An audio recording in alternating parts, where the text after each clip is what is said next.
Welcome to AgLoopTv. My name is Jack Barnes, and this is the first interview in a series of interviews that you'll be seeing in the coming days and weeks. We are really excited about this new show and new channel here at AgLoopTv. First, I'd like to thank Polly for joining us. She's the CEO of the Beef Checkoff program, and we are really excited to have her joining us. We talked to her about a year and a half ago at our sister BTFD TV channel. So I want to say thank you for joining us and returning to our broadcast facilities. And welcome to AgLoopTv in our first episode. Well, thank you so much. I'm actually really excited. I didn't know it was your big rollout, first episode, AgLoopTv, so I'm honored to be here for your first guest. Yeah, we're excited too. We want to thank you. So let's pick up where we were talking a year and a half ago. You are the CEO of the Beef Checkoff marketing program, and this program has been around for a few years. And for every beef transaction, as I understand it, whether it's a live cattle to live cattle or it's a chunk of meat sold at the store, is that correct? You would get $1 for marketing beef. Well, not exactly. Every time an animal is sold, we get $1. And then when we bring beef in the box in, when we import beef in the box, then we get $1 equivalent on that import. So unfortunately, we don't get $1 to market every time it's sold at retail. Because you can imagine that would be a double or a triple up. We usually sell an animal about 2.5 times in its lifetime. So on average, we get about $2 to $2.5 per animal in its lifetime at the Beef Checkoff. And like you said, we do marketing, promotion, research, all on beef products, not on production side. So it's dedicated entirely to marketing beef and researching and promoting beef. Okay, thank you. So let's pick up one. Since it's based on the life of an animal in the herd, what is the size of the herd today in America? And is it not historically at all-time lows? And would that not impact your marketing revenue? Oh my gosh. Yes and yes and yes and yes. It is at a all-time low since I think 1952. We're at the smallest herd size. We've been very challenged in the beef industry by drought, input costs, et cetera, et cetera. It's kind of like a perfect storm for us right now. That said, so herd size is historically low, and we are not seeing cattle cycles, supply-demand type cycles that we saw for the entire history of record keeping in the beef industry before now. Things are just, supply has been flat, and going a little down every year for the last several. And, you know, cattlemen, producers, are making good money right now. Low supply, good prices. And we just historic prices a little while ago. Yes, absolutely. And I saw a presentation by one of the economists we use pretty frequently a couple of weeks ago that said in 2014, every segment of the beef industry is making money, from packers at a small margin to feeders at a moderate margin to, of course, producers that, due to low supply, are making real good money. And I'm a producer myself. I have cattle. It's hard to convince us to increase supply when we're making good money. The thing that's dangerous about that, and you'll understand this really well, the longer we go with exceedingly low supply, the more in danger our infrastructure gets. In other words, we're losing feeders, we're losing packers, and when we lose infrastructure, the chances of us building supply again to the point that we have had it in the past is very low because we don't have the infrastructure to support that. That could be permanent change in the beef industry, and not a good permanent change, in my opinion. Okay. And no argument. I can see exactly where you're coming from on that. Yeah. An example would be our mutual friend Jared, who was in our prior conversation. Yeah. There's not the generation of guys who are going to step back in, as he's been talking about on the record for the last couple of years. He's the last generation of that old school approach. And why would I go put in a feedlot and put in additional asset expensive capital investments when I'm making damn good money as it is? Well, and that's a thing he's right. Jared's right. We have an aging producer population. A strategic meeting I was in not too long ago asked the question, what do we need in the beef industry? What do we need right now? And a lot of people had a lot of answers. We need water, we need rain, we need land, we need, you know what, here's what we need in my opinion. We need capital and we need creativity. And those are the two things that I think will get us back to a place where beef remains a staple in the American diet like it is now, and it grows in the international diet. We have an enormous potential in many countries around the world, and without increasing supply, we won't be able to meet that growth. Other proteins will meet that growth in the gap. All right. Speaking of which, I'm going to bring up the historically, whenever there's been an imbalance, you would import from somewhere. There would be a surplus and a pricing mechanism, an arbitrage. My joke when we were in the green room was, when is there going to be a cattle drive from Argentina to the Texas border? Do you see signs of an increase in imports? And from your perspective, you would still receive the dollar from an imported cattle. So I don't think they might be diluting you, the producer, but they wouldn't be diluting you, the CEO. Wearing different hats. Here's the important thing to remember about beef from other countries. Nobody does it like we do it. So you can't just replace U.S. supply with supply from, in your example, Argentina, because we have a very unique ability to produce a high quality, good tasting product that other parts of the world just don't do right now. We have corn, we have the infrastructure that I just talked about, we have genetics that are what we've been working on and selecting for a long time, and that for efficiency, for quality, those genetics kind of blow away the genetics in the beef cattle herd in any other country. So what we're importing from Argentina is very lean beef, and what we produce here in the U.S. is very is high quality. Marbled? It is. But the greatest thing about our infrastructure, especially with comparison to other countries, is other countries have one way to produce beef, and that's they grow a lot of grass and they feed it to cattle, and that produces one kind of product. Our producers have many options when it comes to how they produce and how they market their beef in this country, which means that when another country's middle class starts to grow and they're looking for a product that's like our product, we're the only ones that have it. And other countries are starting to present infrastructure to have that, like Brazil, Australia, but they're not as advanced and mature in their ability to do what we do. So yes, we do import. Mostly what we import now is lean product to mix with our product so that we can get good hamburger, a nice hamburger that holds together and tastes good. We can control the lean factor. But as far as replacing our beef in this country with beef from any other country, it's a more complicated problem than just bring them on in. Okay, good. I'm glad you touched on that.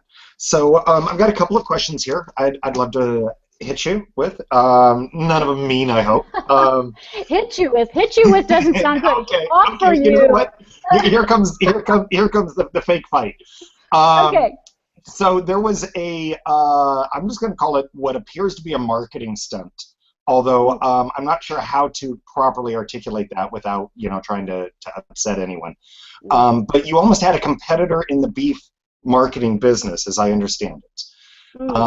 Could you go into some details about the hypothetical second beef checkoff program that was almost launched but does not appear to be launching at this time? Yeah, so the first thing to remember about that is, as I understood the way that it was developing, and I'll tell you a little history on it too, and maybe we can get into that, but not much because it's too long a story. But as I was understanding the way the Secretary of Agriculture had envisioned this program, it was to be a concurrent program and not a competitive program. In other words, strategically we would have been aligned. Now, how that would have worked out beats me. But so you should know that about 800,000 producers pay the checkoff.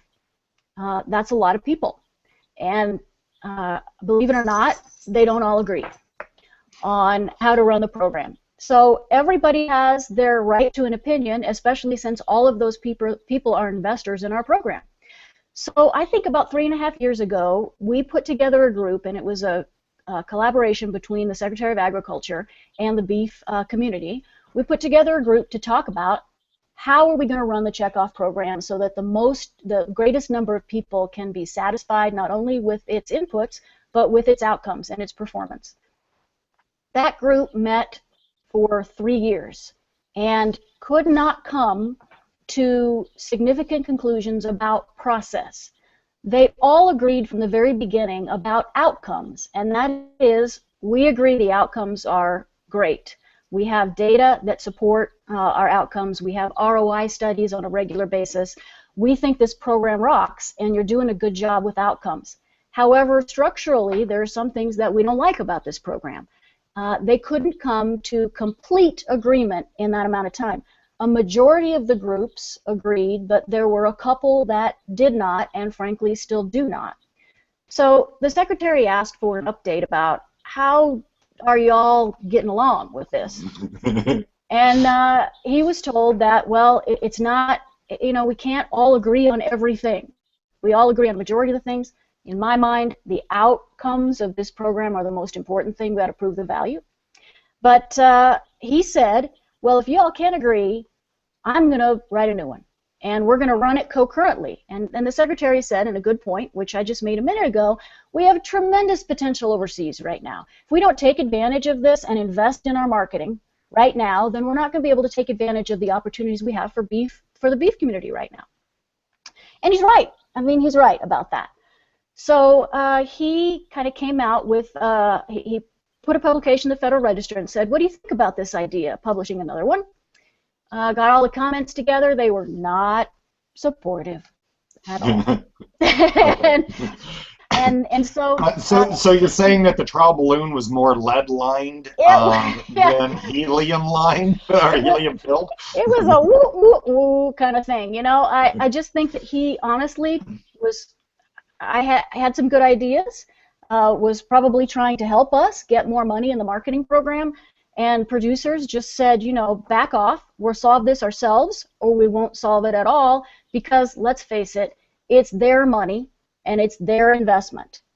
So I was glad to see the comment period published. I was glad to see as many comments as there were, particularly from people who actually pay the checkoff. A majority of the comments were from other groups who have some sort of opinion on how our investments should be run. But folks who invest should be able to input on how those investments get spent and how the structure is. So that's where we stand now. He withdrew, the Secretary withdrew his idea. This group, minus a couple of members, is still meeting and still trying to think about how can we improve the program and make everybody happy. Now, our support right now, we have about 79% of producers that say they support the Checkoff program. That's the highest it's been in 21 years. Good. Well, congratulations. Strong support even through this kind of, people disagree. It's not a bad thing when you have debate. Debate is a good thing. So all right. That's what happened. Speaking of topics to debate, there's one coming up called the Dietary Guidelines for Meat. Yeah, you bet. It's the Dietary Guidelines for America. So it's not just about meat. It's about everything that gets recommended by the government to put on people's plates. It's a very important. Yeah, it's. I can't tell you how important this is. I mean, it guides all of the purchases for school lunches, the military, nursing homes, hospitals. It's a pretty important guideline. It happens every 5 years. When was the last time we did this? 5 years. Every 5 years we do it. Okay, so it's a good communist plan in America. Every 5 years we have a strategy. Every 5 years we have a strategy. I won't comment on the communist word, but every 5 years we have a strategy. And then HHS and USDA will put together the dietary guidelines. Well, what happens is they put together a scientific team, and that team goes through and looks at all the research available and then makes recommendations on what the American diet should be doing. We don't know what that report is due out any moment. We've been expecting it for a week or two, and the Checkoff did. We have good human research information, and we did. Are you saying that you have proper spies? Yeah. No, I'm saying that we have research. I know it's amazing to think about research as a basis for this, but we do. We have good research. We went and talked to them. We submitted 17 sets of comments to the scientific panel. Okay. So the indication now is that they may say something like, eliminate lean meat from your diet. Wow. Yeah. So we have some concerns about that. And specifically in the checkoff, of course, the checkoff is disallowed from lobbying. So when it gets into the policy arena, as it will do as soon as this report is issued. So this is like the only time you can speak on the topic. That's why I said, please, let's talk about this, because I think cattlemen and agriculturists in general need to be aware that the dietary guidelines have a significant impact on the diet of America, and that keep a close eye on it, because who knows what's coming in the report, but it might not be good for meat. And I'm not just talking about beef, I'm talking about meat. So lean, we're not talking fat. What are we all supposed to be vegetarians? Plant-based diet is kind of where they're going with this. It's so soy products for protein is what you're referencing then? It's not what I'm referencing. It's what they're referencing, and I'm guessing at this point in time because I don't have the report. That's right. It's like 4 generations. And all I'm saying is that I don't think a lot of folks in agriculture and producers, beef producers particularly maybe, realize the importance of the dietary guidelines and that they're done every 5 years, and also realize how much input on the science side that the checkoffs have to the science of it. So here it comes, and we'll know more when the report comes out, but we're kind of waiting with bated breath for this. Thank you. Yeah. And that does have major implications in the futures market for just not beef futures, but there's a few other. Oh, you bet. A lot of other. I mean, when the dietary guidelines recommend a specific food, it has... It's bought or it gets sold. Yep, it does, especially for those contracts that involve the government. Interesting. Thank you. I'm going to do a blog post on this, I think, after we're done. Great. Another question. All right, so you have your big yearly meeting coming up. So you're going to Texas for it this time, I believe. Where's your summer one at? Summer one, good question, is usually in Denver. Okay. It's a much smaller meeting. We the Cattlemen's Beef Board meets in conjunction with other industry groups by our bylaws, with the National Cattlemen's Beef Association, because the Federation of State Beef Councils is our partner in the checkoff. So we're going to go to San Antonio. We have a big meeting. We'll have our whole board there, which is about 100 people. And 100 people on a board. Yeah, we got 100 people. How do you poll voting? I'm sorry. I know there's a proper way to do it, but when you got 100 people on your board, yeah, how do you get anything done? Well, there are pros and cons to it, and the pros are that lots of cattlemen have a say in how the checkoff gets run. 100 people having a say in it is good.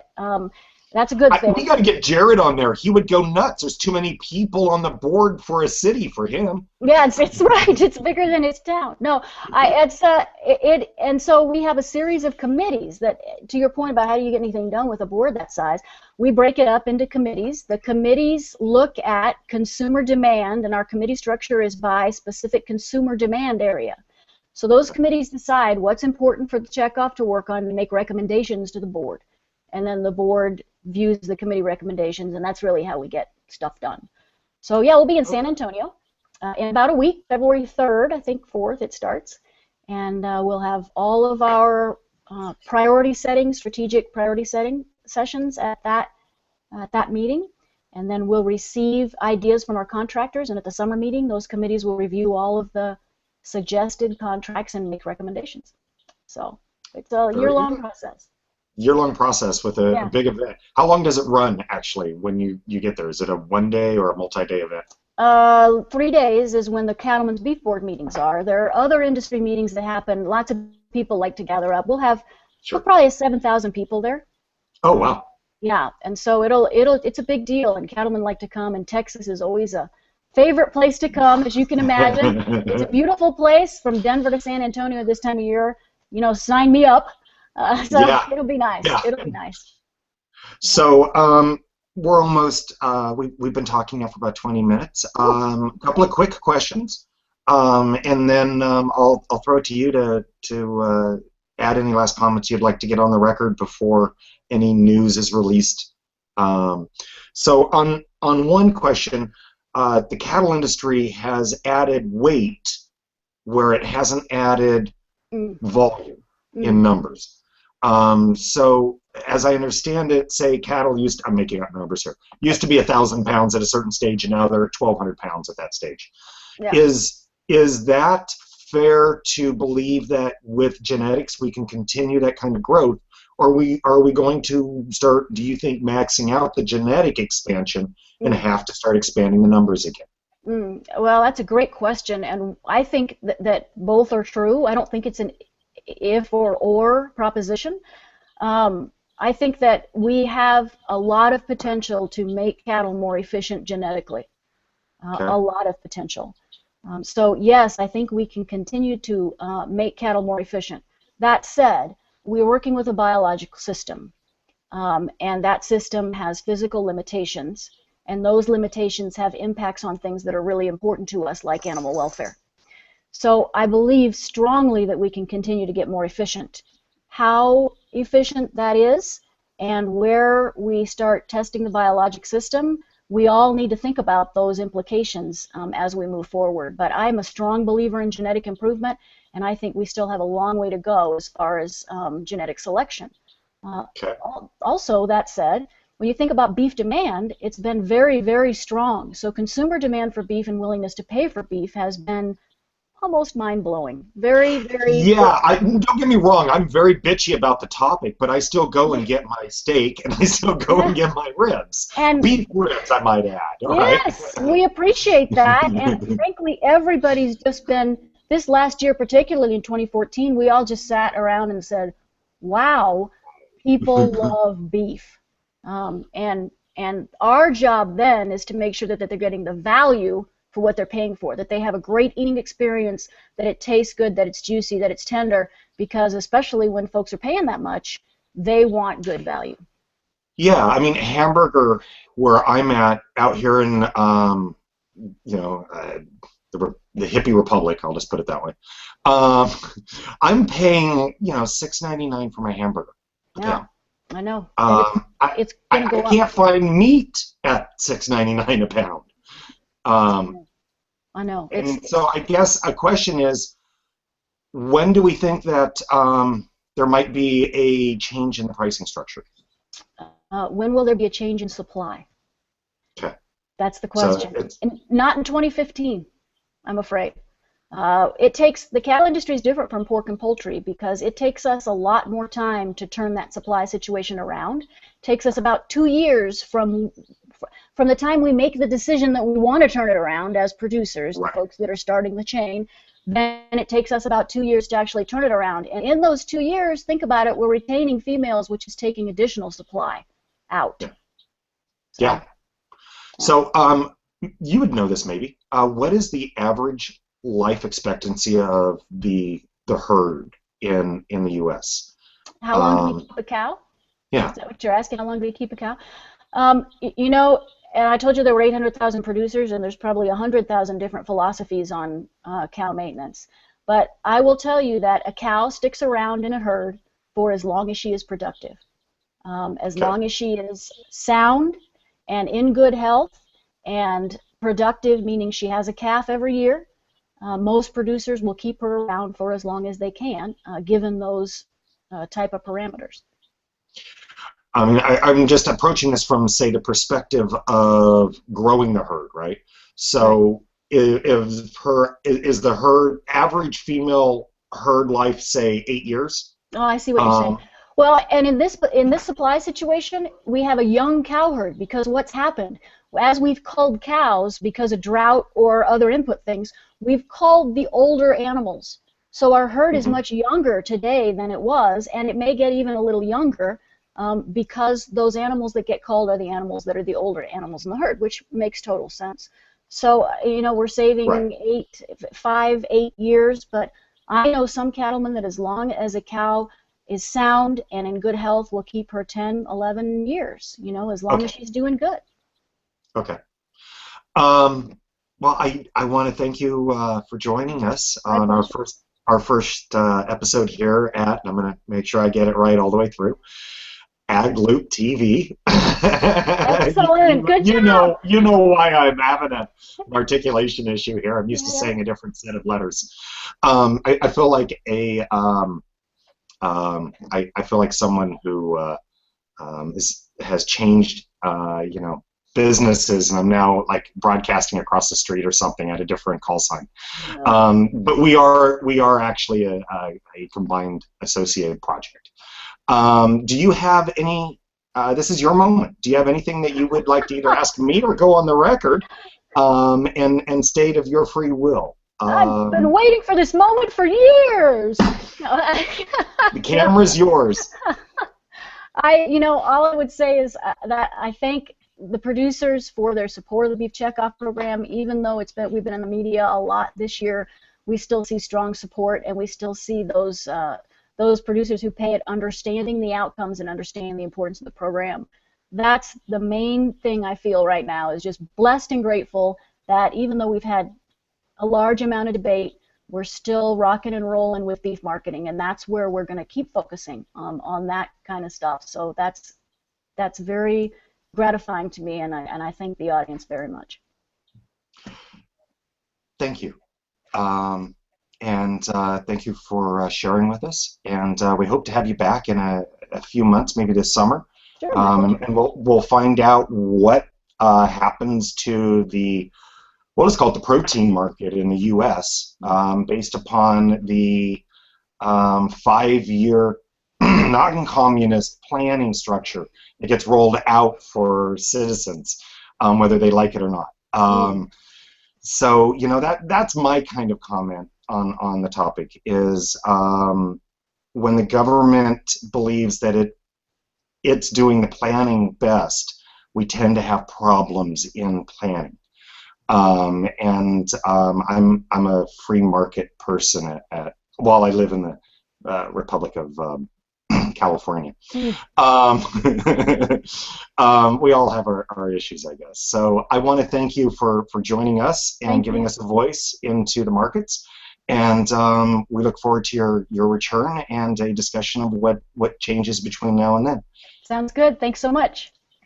Have a great evening, everyone. This is AgLoopTv signing off on our first interview, and look for new interviews soon. My name's Jack Barnes, and good night.